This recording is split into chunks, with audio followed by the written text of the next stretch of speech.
ఒక అడవిలో నీలి అనే చిలుక, మిథు అనే నక్క మంచి స్నేహితులు.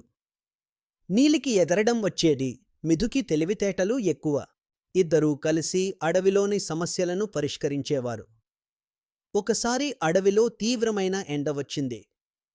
నీటి చెరువులు ఎండిపోవడంతో జంతువులన్నీ బాధపడాయి. నీలి ఆకాశంలో ఎగిరి దూరంగా ఒక చిన్న నీటి వాగును చూసింది. కానీ అది చాలా లోతైన లోయలో ఉండడంతో జంతువులు అక్కడికి వెళ్ళలేకపోయాయి. నీలి విషయం మిథుకి చెప్పింది. మిథు కొంచెం ఆలోచించి ఒక ఆలోచన చెప్పింది. అడవిలో ఉన్న జంతువులందరూ కలిసి పెద్ద పెద్ద ఆకులు, కొమ్మలు తెచ్చారు. మిథు సూచనలతో ఒక చిన్న దారిలా వంతెన నిర్మించారు. నీలి పైనుంచి దారి చూపిస్తూ అందరికీ సహాయం చేసింది.